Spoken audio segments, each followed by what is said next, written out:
Salve, salve, meus amigos, tudo bem? Professor Kleber Pinho, como é que você tá? Espero que seja muito bem, com muita saúde para você pegar essa nossa super aula de Direito Constitucional. E hoje vamos inaugurar o Poder Judiciário, vamos falar da parte das disposições gerais do Poder Judiciário, começando no artigo 92, vamos até o artigo 99. Pega o seu material, vamos focar aqui na aula e vamos embora. Olha só, onde é que nós estamos, professor? Título 4 da nossa Constituição, da Organização dos Poderes. Estamos vendo o capítulo 3 do Poder Judiciário, que vai do artigo 92 até o 126. E aí eu tenho todas essas disposições, ok? Começando hoje falando sobre disposições gerais do artigo 92 ao artigo 100, na verdade. Eu coloquei 99 lá porque é o precatório, a gente vai separar para fazer uma aula especial de precatório só, beleza?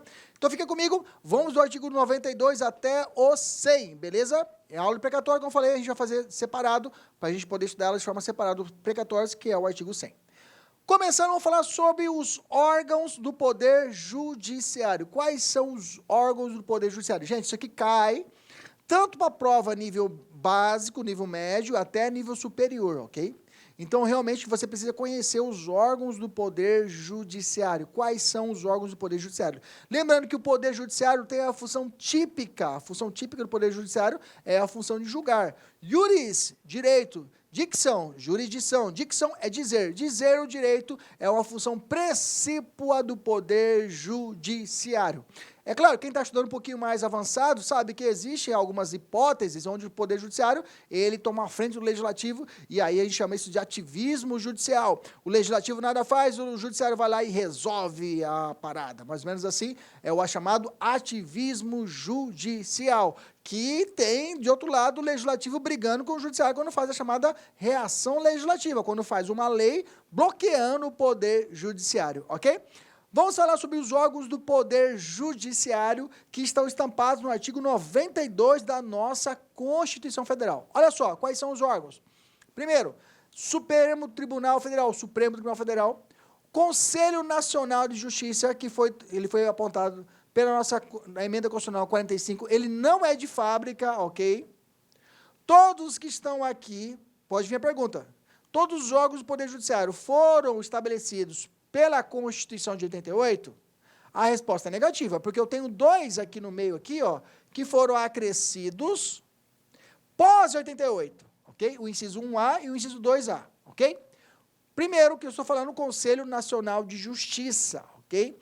O Conselho Nacional de Justiça, ele é órgão do Poder Judiciário, mas não goza de jurisdição. Já adianto, ele não tem jurisdição, ele não tem, digamos assim, a força de decidir como lei. Ele é um órgão, digamos assim, administrativo, ok? Do Poder Judiciário. Superior Tribunal de Justiça. Aí eu tenho o 2A, que é o Tribunal Superior do Trabalho, ok? Que mais? Os tribunais regionais federais e os juízes federais. Cuidado, o juiz é órgão no Poder Judiciário, tá? O juiz é órgão no Poder Judiciário. Bacana?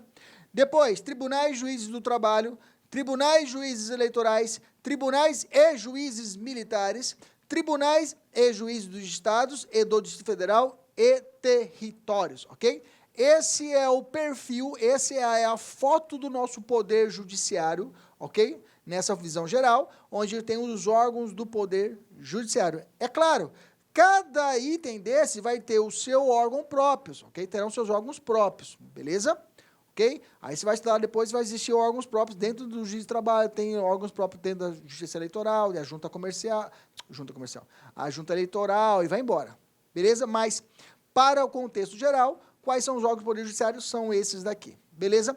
O que normalmente, deixa eu examinar duas situações do parágrafo. O parágrafo primeiro fala assim, o STF, o Conselho Nacional de Justiça, que não tem jurisdição, já falei para você, e os tribunais superiores têm sede na capital federal, beleza?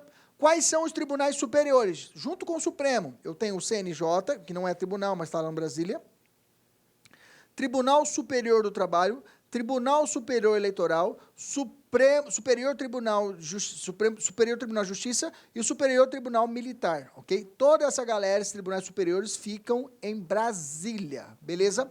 O STF e os tribunais superiores têm jurisdição em todo o território nacional. Cuidado, não se inclui o quê? O CNJ, não inclui esse daqui, ok? Observação número 1. são também órgãos do Poder Judiciário.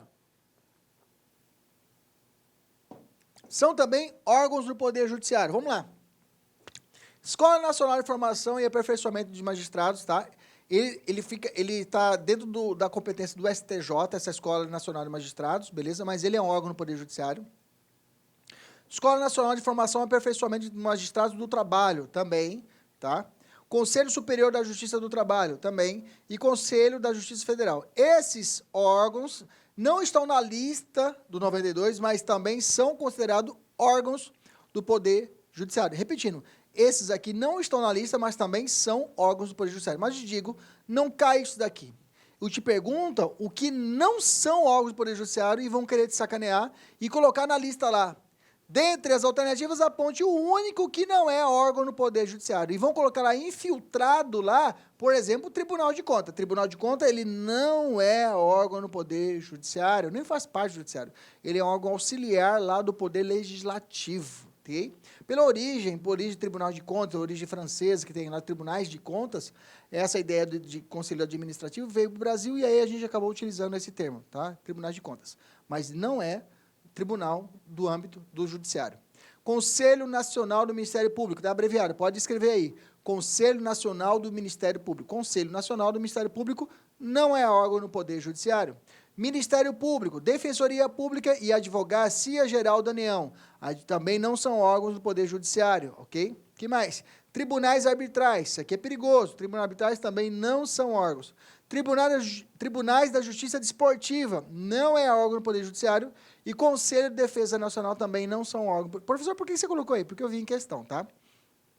Como também a gente não dá para fazer um ponto na matéria aqui, 2 horas esse ponto na matéria, mas eu fui fazendo aqui, resumindo. Fui pegando questão e fui colocando, eu falei, ó, caiu sobre essas aqui, fique esperto, tá? As que eu achei, eles misturam essas aqui e jogam lá na sua questão. Beleza? Já fiz o trabalho para você. Vamos continuar nessa linha de observações, vamos cruzar a informação. Olha só, observação 3, o Tribunal de Justiça do DF, dos territórios, são mantidos pela União, ok? TJDF, TJ Territórios, não tem território ainda, professor, mas se existir, quem vai pagar as contas lá é a União, ok? Já adianto que, não estou falando de Ministério Público, mas o Ministério Público do DF também, quem paga as contas é a União Federal, beleza? Quem paga a conta do juiz do DF é a União, mas eles devem a subordinação ao governador do DF, ok? Não temos TRTs em todos os estados da federação, tá? A TRT não tem 27 TRTs no Brasil. Eu tenho, às vezes, eu posso ter, por exemplo, em São Paulo eu tenho 2 TRTs, Tribunais Regionais do Trabalho, ok? Lá tem em São Paulo e em Campinas, o TRT 2, segunda região, e o TRT 15, ok? Beleza? Os TRFs são distribuídos em 5 regiões, Tribunais Regionais Federais são distribuídos em regiões. Haverá um TRE, um Tribunal Regional Eleitoral, na capital de cada estado federal. Isso aqui cai em prova, tá, gente? Sempre tem que ter um TRE em cada ente da federação, ok? Bacana? Desse ponto, questão! Vamos lá, power! Julgo o item a seguir a respeito dos poderes da União, de seus integrantes e de suas competências. Os tribunais superiores têm sede na capital federal, bacana, e jurisdição em todo o território nacional, bacana. Já o Conselho Nacional de Justiça também tem sede na capital federal, bacana, mas não exerce jurisdição. Opa! É o que nós acabamos de falar. Fechou, professor? Fechou. Bacana, isso que é legal. Você fala e você faz a questão e acerta. Fala, capota que as pareios. Massa. Vou fazer essa outra questão. Você congela a tela, ok? E tenta resolver sozinho. Vai. Já congelou? Já resolveu? Vem comigo, vamos lá. Fala assim, no exercício da atividade de analista judiciário, lida-se diariamente com questões acerca da competência, atribuições e características do Poder Judiciário. Ok? Nesse sentido, assinale a alternativa correta, de acordo com o que dispõe a Constituição Federal. Era uma questão de múltipla escolha, eu coloquei em alternativa simples, certo e errado, para poder ganhar tempo, ok? E otimizar e setorizar. A questão é, são órgãos do Poder Judiciário o Supremo, os Tribunais Regionais do Trabalho, e o Ministério Público, opa, olha só, uma prova de 2018, para analista de um Tribunal Regional do Trabalho, olha só, você está ligado? Veja, informação simples que a gente passou aqui, você consegue acertar uma questão desse tipo, beleza? Fica ligado, vamos embora, vamos continuar, está errado essa questão. Evoluímos, vamos falar do Estatuto Constitucional da Magistratura, ok? A nossa Constituição Federal estabelece algumas regras quanto ao juiz, aos juízes e aos tribunais. Agora, daqui para frente, até o final da nossa matéria de hoje, nós vamos falar a respeito o que o juiz pode, o que o juiz não pode fazer, e o que o judiciário em si, a organização, pode ter férias, não pode ter férias, eu posso delegar a função para o meu, pro assessor lá, ok? Para o servidor pode fazer atos, pode fazer uma sentença, o servidor, vamos falar sobre isso daí. O judiciário, ele é autônomo, tem autonomia financeira, orçamentária, todos esses pontos vamos ver daqui para frente agora. Beleza? Preparados? Vamos lá. Primeiro ponto, vamos explorar o artigo 93 da Constituição. Começa assim, lei complementar, já anota, não pode ser lei o quê? Ordinária, diferente, lei complementar é maioria absoluta, lei ordinária é maioria simples, lembra disso. E quando a Constituição quer que a matéria seja feita por lei complementar, ela fala, ok? Se ela não falar, ela é o quê? Lei ordinária, acabou, acabou. Vamos lá, subiu. Fala assim, a lei complementar aí já existe ela, a lei de organização da magistratura, lei de organização da magistratura, que é a LOMAN, a lei 35, lei complementar 35 de 79, ok? Ela fala assim, de iniciativa do Supremo Tribunal Federal, perigoso, tá? Lei complementar que trate do judiciário, lei complementar que disporá sobre o Estatuto da Magistratura, lei complementar que vai dispor sobre o Estatuto da Magistratura, ela é realizada por quem? Supremo Tribunal Federal. Ela tem que ser feita por lei ordinária ou lei complementar? Fala, lei complementar. Quem faz ela que vai falar sobre o Estatuto da Magistratura? Supremo Tribunal Federal. Beleza? Olha só como já caiu. Vamos fatiar. De acordo com o que dispõe a Constituição Federal, assinar a alternativa correta acerca do Estatuto da Magistratura. Deve ser estabelecida por lei ordinária? Está fora. É estudada por lei complementar. De iniciativa do Congresso? Opa, está fora. Veja como caiu. 2018. Mesmo concurso do TRT lá. Será disposto por lei ordinária de iniciativa do Senado Federal? Não. Deverá ser estabelecida por lei ordinária? Não. Instituída por lei complementar de iniciativa do STF. Pegou a inteligência? Maravilha. Pegou a inteligência? Vamos evoluir? Vamos falar do ingresso do juiz. Como é que o cara entra, como que ele entra na carreira da magistratura, beleza? O ingresso vem estabelecido assim na nossa Constituição. Ele vai entrar no cargo de juiz substituto. Isso tudo já estava no inciso 1, tá, gente? Eu já fatiei, coloquei o filé aqui para você, tá? Já coloquei o filé. Não coloquei o parágrafo, nem não coloquei o inciso inteiro, que ele é grande, eu já fiz aqui o filézinho para a gente poder já pegar e ganhar tempo, ok?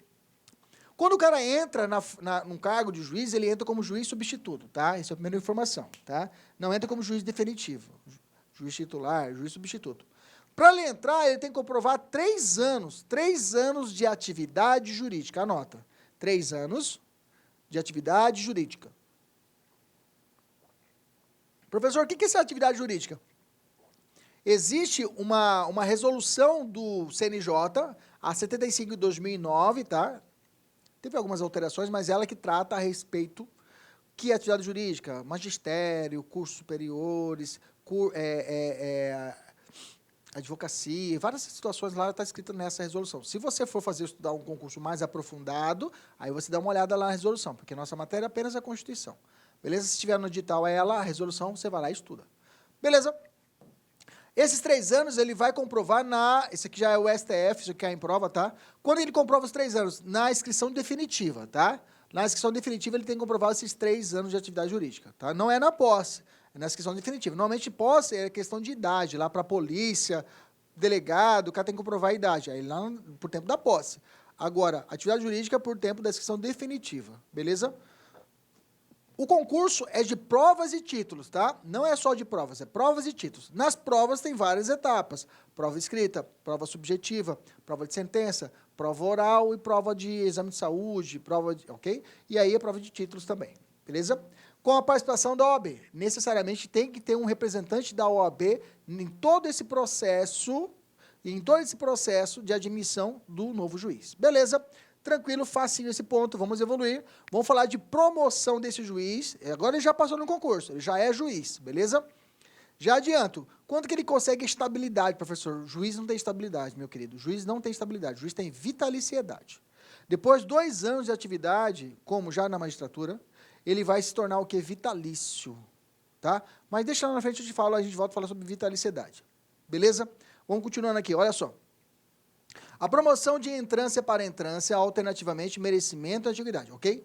de entrância para outra entrância, para que ele seja promovido, que ele, por exemplo, ele está morando lá numa cidade no interior, e aí lá só tem uma vara única, e aí ele quer mudar para uma cidade que tenha mais varas, uma cidade maior. Quando que é feita essa promoção? O tribunal fala, pera lá, nós vamos fazer agora a eleição primeiro vai falar, vamos fazer primeiro por merecimento, aí merecimento, vamos falar agora sobre os requisitos do merecimento. Essa vaga agora, para poder ir para a capital, vai ser por merecimento. Na próxima vaga vai ser por o quê? Antiguidade. E na próxima, merecimento. E na próxima, antiguidade. Beleza? Mas antes disso, para nós sabermos os critérios de merecimento e antiguidade, que é legal você saber como que é esses critérios, que a Constituição trata, deixa eu falar para você alguns conceitos, tá? O que é comarca e o que é vara, para a gente ter... Professor, não precisa saber... Cara, vamos lá, só para você ter uma noção. Principalmente quando eu falo de entrância para entrância, ok? Para você ficar atento, tá? Comentando, comarcas. A comarca corresponde ao território em que o juiz de primeiro grau irá exercer sua jurisdição e pode abranger um ou mais municípios. Pederneiras, lá em São Paulo, interior de São Paulo, Pederneiras, tá? Tem meu amigo que mora lá, Pederneiras. Em Pederneiras, lá vai ter uma base de um município lá, vai ter uma vaga, vai ter uma comarca, a comarca de Pederneiras, tá? Ela pode abranger mais de um município, tá? Pode abranger mais de um município, pode ser Pederneiras e outra cidade da região, ok? Mas é chamado comarca. Comarca, então, é essa área onde o juiz de primeiro grau vai atuar. O juiz sozinho, ok? Varas. A vara judiciária é o local da repartição que corresponde ao local em um juiz, onde o magistrado efetua suas atividades. A vara é o local físico, onde que vai realizar as suas atividades. Lembra que a vara não é órgão no Poder Judiciário. O que é órgão é o juiz, ok? Continuando, entrância e instâncias, tá? Instâncias corresponde ao grau de jurisdição. Quando eu tenho um juiz de primeiro grau, é o juiz sozinho. Quando eu tenho uma decisão, eu vou entrar com uma ação contra uma empresa de telefonia. E aí eu entro no juizado especial. A primeira instância vai ser a decisão daquele juiz sozinho. Eu chamo de primeira instância. Primeira instância, ok? Aí eu perdi a decisão, professor. A empresa de telefonia ganhou. Então eu vou recorrer para a segunda instância, que vou recorrer para o Tribunal de Justiça. Ou turma recursal, dependendo do caso. Vou recorrer para a segunda. Se eu perdi, aí vou para a terceira instância, a STJ, aí vai Tribunais Superiores. Ok? É grau de jurisdição. Isso é instâncias. Entrância não é grau de jurisdição. Não é grau de jurisdição, é a mesma jurisdição, mesmo nível, tá? Mas o que diferencia é o nível populacional, é a quantidade de varas. Olha só. Primeiro, a entrância corresponde às comarcas com mais de uma ou mais de uma ou mais varas, e podem ser. Entrância é aquela de menor porte que tem apenas uma vara instalada. Então, aquela cidade pequenininha, só tem uma vara instalada lá, só tem um juiz lá, é a vara de primeira instância, ok? Primeira instância. Segunda instância seria o tamanho intermediário, tá? Aí vai depender de cada organização judiciária estadual. E de instância especial é aquela que possui 5 ou mais. 5 ou mais. Para eu sair do interior, para depois para uma mediana e depois vir para uma cidade, para uma capital, eu só poderei fazer essa alteração por merecimento e antiguidade. Entendeu a sacada agora?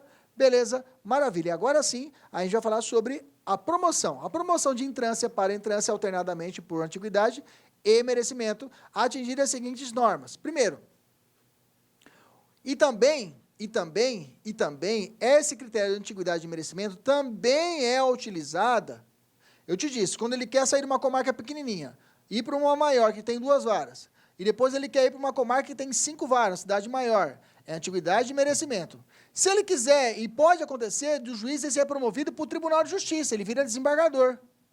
Para ele ascender à vaga de desembargador, também os critérios são de antiguidade e merecimento. Okay? Então, o critério de antiguidade e merecimento serve para o juiz mudar de entrância, ou seja, de uma vara menor para uma vara maior, ok? Ou para uma comarca que tenha mais número de varas, ok? Ou para uma capital do estado, o critério de antiguidade e merecimento. E se esse cara subir para jurisdição, ir para uma instância maior, ir para o Tribunal de Justiça, ou o STJ, ou o STF, aí, nesse caso, eu tenho também a possibilidade de progressão via antiguidade e merecimento. Beleza? Então, a antiguidade e merecimento, ela padroniza tanto de entrância para entrância, como de instâncias. De primeiro para o segundo grau. Beleza? Mas como se dá o merecimento? Como é que é o merecimento? Vamos lá. Eu fiz tem um inciso da Constituição, mas eu fiz uma forma mais didática, eu coloquei nesse painel, você pode reproduzir no seu caderno. Vamos lá. Primeiro o requisito. Para o merecimento, eu tenho que ter 2 anos, parceiro, lá na minha comarquinha. Eu tenho que dar 2 anos naquela minha entrância, ok? Eu estou lá na comarca, vou dar um exemplo do Mato Grosso, tá, gente? Digamos, comarca do Mato Grosso, aqui no Mato Grosso, lá em cima, no norte do Mato Grosso, eu tenho as comarcas, por exemplo, de Confresa. Tem a comarca, Juína já está grande, Confresa, lá em cima, quase chegando já no Pará. Ok? Confresa. Se o cara quiser mudar para uma comarca maior, tipo ir para Juína, ou uma outra comarca maior, que tenha maior, ele vai ter que ter pelo menos 2 anos lá naquela cidadezinha. Além de 2 anos, isso é um critério, é aditivo, ó, é um E, ok? Integrar o juiz a 5ª parte da lista de antiguidade, ok? Ele tem que estar ali na 5ª parte de uma lista do tribunal, ele tem que estar ali na 5ª parte da antiguidade, ou seja, nessa lista vai toda aquela galera que passou no concurso com ele, entendeu? E aí vai o primeiro colocado, o segundo colocado, tem um critério de antiguidade. E mesmo então o merecimento não é só o prazo de 2 anos. Eu também tenho que ter o quê? Tem que estar figurando nessa lista de merecimento, pelo menos na 5ª parte, ok? Salvo se não houver como tais requisitos, quem aceite o lugar vago. Se não tiver, não terá o que esse requisito. Porque se tiver uma vaga, eu tenho 2 anos, ok? Mas vou falar assim, mas você está na 5ª parte? Não estou. Ah, então você não pode. Mas não tem ninguém querendo essa vaga. Ah, eu vou. Mesmo só com os 2 anos, ok? Beleza. Como que eu vou aferir esse merecimento? Primeiro, desempenho e critérios objetivos de produtividade e presteza. Aí são as metas que são estabelecidas pelo judiciário. Meta 1, meta 2, meta 3, o cara tem que desenrolar, o juiz tem que ser bom, ok? E são critérios objetivos, que aí eu vejo ó, quantos processos foram sentenciados naquela vara. Tem X processos. E você? Ah, eu sentenciei 10 em 1 ano. E você? Ah, eu sentenciei 1000. Opa, o merecimento do cara é melhor, o score dele vai subir. Que mais? Frequência e aproveitamento, além disso, tá? Além disso, a aferição também é vista, também eles vão observar, a frequência e aproveitamento de cursos oficiais ou reconhecidos de aperfeiçoamento. Bacana? Tá. Agora, tem um critério que ele vai dar um upgrade. Tem um critério que vai aparecer com um upgrade. Digamos, esse cara foi uma vez, não tinha 2 anos, beleza, ele perdeu. Aí depois ele estava na lista de antiguidade, beleza? Ele perdeu. Depois ele estava na lista ali de merecimento, não entrou. O cara está batendo na trave toda hora, batendo na trave. Ele quer mudar, mas ele não... Aí a Constituição determina uma regra, olha, se o juiz aparecer na lista de merecimento, nessa lista para poder mudar, 3 vezes seguidas, ou 5 vezes alternadas, eu vou ter que promover o cara, eu vou ter que mudar de instância. O cara apareceu 3 vezes seguidas na lista de merecimento. 3 vezes seguidas. Foi o merecimento, depois foi a antiguidade e não entrou. Aí na próxima abriu o merecimento, apareceu o cara, não entrou. Antiguidade, na outra merecimento. O cara, 3 vezes seguidas, o cara estava na lista de merecimento que você merece. Ele tem que ser promovido.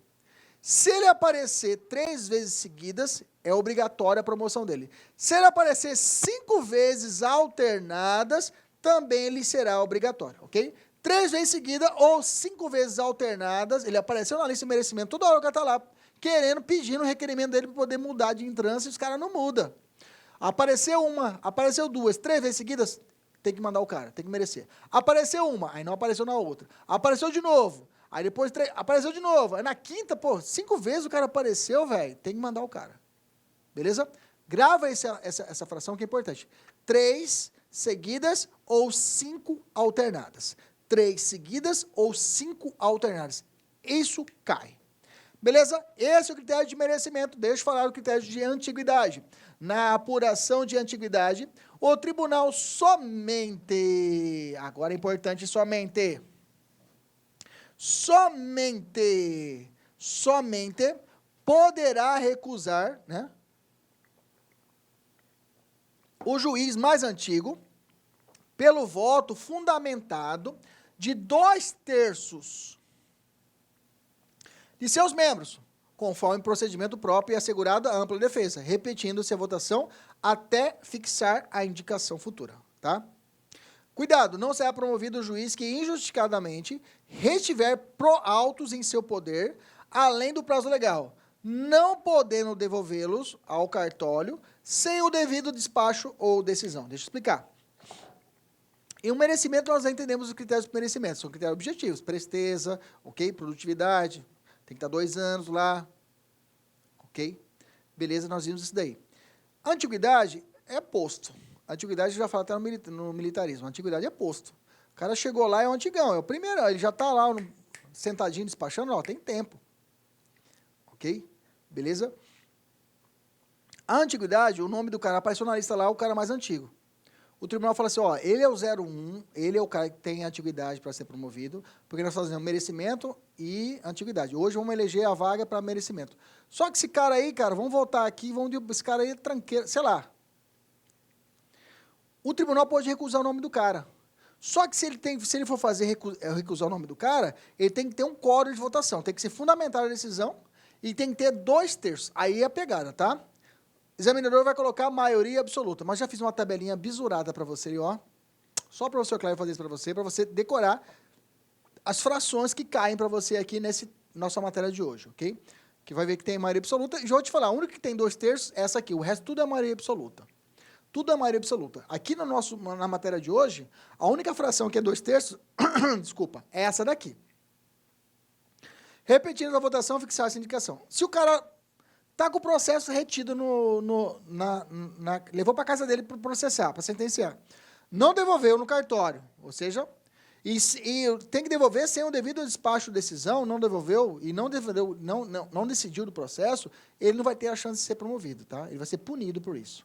Bacana? Então, deixa eu falar o quórum que eu falei para vocês, ó. 2/3, recusar o juiz mais antigo da lista, tá? Já vou adiantar, maioria absoluta, decisões disciplinares tem que ser dada por maioria absoluta, já vou adiantar. Remoção, disponibilidade, aposentadoria por interesse público, também por maioria absoluta. Cláusula de reserva plenário também por maioria absoluta, ok? Todas essas outras matérias eu vou falar para você mais lá para frente, mas já adiantei. 2/3 é a única situação de recusa do Poder Judiciário. Professor, de todo o Poder Judiciário, de toda a matéria do Poder Judiciário, toda a matéria do Poder Judiciário, esses 2/3 podem repetir? Opa, já fiz a pesquisa para você, está aqui, ó. De toda a matéria judiciária, os 2/3 aparecem em 4 situações. 1, recusa do juiz mais antigo. 2, recusar recurso extraordinário. 3, revisar, aprovar, cancelar súmula vinculante. E 4, modular efeitos da DI e ADC. Mas isso é uma outra conversa, tá? Isso é mais para frente. Mas está aqui para você, tá? Esse aqui, o único que vamos falar na aula de hoje é esse daqui. Mas de toda a matéria do curso de Poder Judiciário inteirinho, são esses aqui. Cara, isso aqui é precioso. Guarda o seu material aí. Vamos fazer questão nesse ponto? Vamos lá? Vamos praticar. Olha lá. Fala assim. João, juiz de direito de entrância intermediária. Bacana. Concorreu à promoção por antiguidade. A antiguidade, vamos lembrar, ele pode ser recusado. Ok? Pode ser recusado por 2/3. Bacana? Embora fosse o mais antigo entre os concorrentes, o seu nome foi recusado pelo tribunal, conforme a sistemática. Bacana. Condicional de promoção por antiguidade ou tribunal. A. Pode recusar o mais antigo pelo voto fundamentado de 2/3 dos seus membros observar os demais requisitos. É esse daí? É esse daí, professor. Vamos ver os outros? Pode recusar o mais antigo por unanimidade de seus membros? Não. Pode recusar o mais antigo pela maioria de seus membros? Não. Pode recusar por mais antigo, estando sua decisão sujeita? Não. Não pode recusar o mais antigo. Pode recusar e pode ser feito por 2/3, alternativa letra A. Ah, professor, ficou fácil, porque é isso mesmo, gente. Tem que estudar assim, de forma fatiada. Estuda um ponto e resolve o exercício. Estuda um ponto e resolve o exercício, acabou. Não tem como reprovar, só se você quiser. Mas mesmo se você quiser, você vai passar. Vou te jogar uma praga, você vai passar assim mesmo, beleza? Vamos lá, gente, vamos lá. Felicidade, vamos lá. Já foi, vamos para a segunda questão. Acerca do que dispõe a CF sobre a promoção de membros do Poder Judiciário. Vamos lá. Fala assim, ó. É obrigatória a promoção do juiz que figure por 2 vezes consecutiva ou 3 alternadas em lista de merecimento. 2 vezes consecutivas ou é 3 vezes? 3 e 5, né? Tá errado a letra A. A promoção por merecimento pressupõe ao menos 3 anos. É 2 anos de exercício, respectivo instante. Não é 3, é 2. Na apuração da antiguidade, o tribunal somente poderá recusar o juiz antigo pelo voto fundamentado Da maioria absoluta, não. 2/3. Olha só aquela tabelinha como ajudou a gente a fazer as questões. Maravilha, né?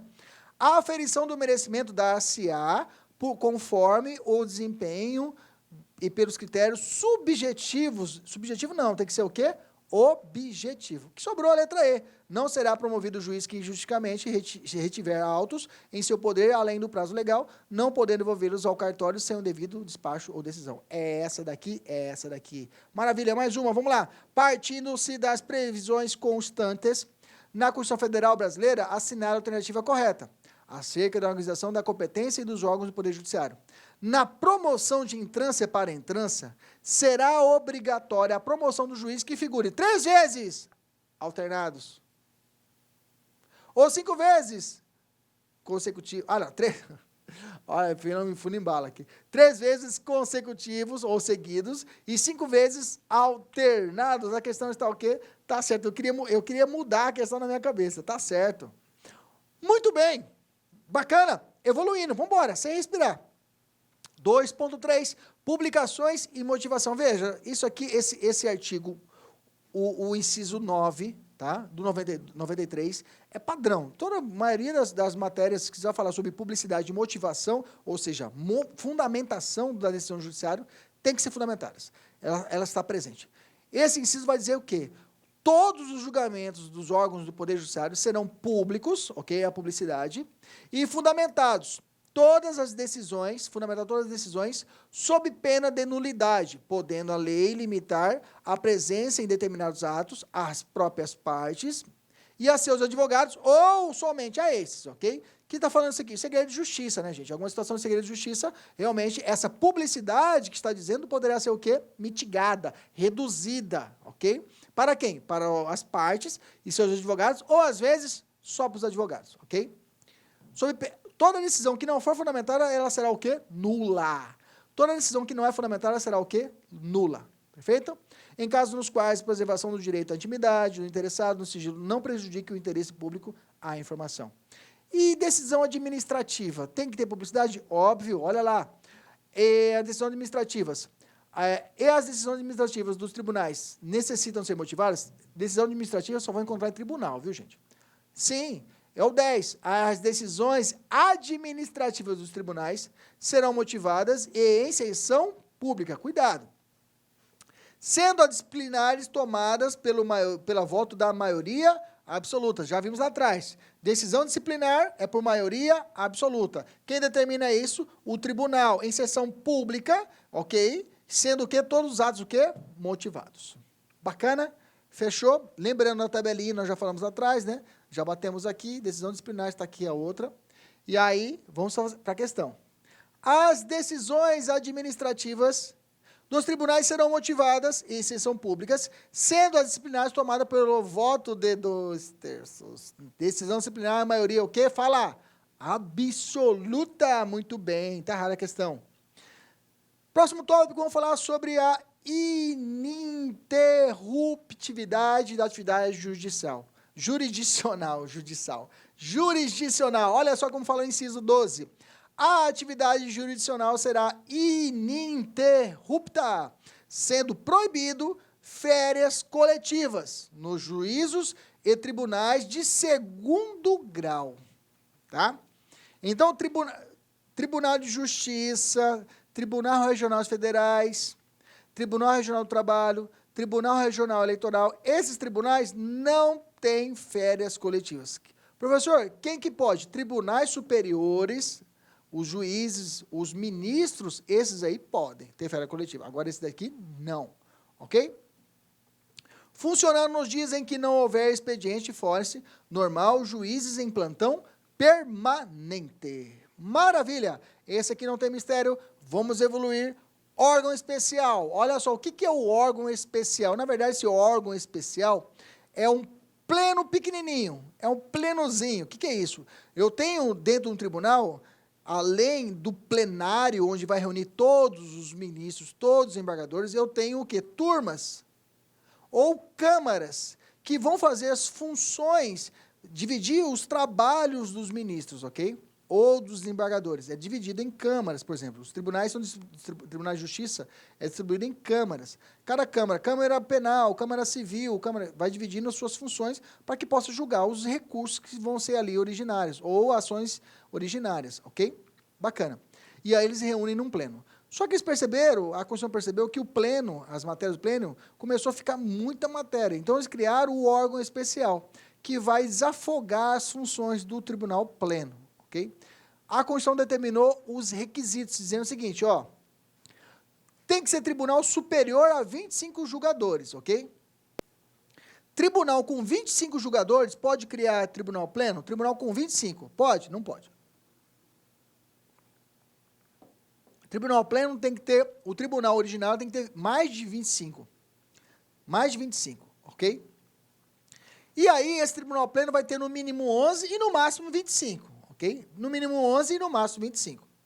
Para exercício de atribuições administrativas e jurisdicionais delegadas da competência do tribunal pleno, provendo-se as vagas metade por antiguidade e a outra metade por eleição. Ué, professor, não é merecimento? Não, é eleição do pleno.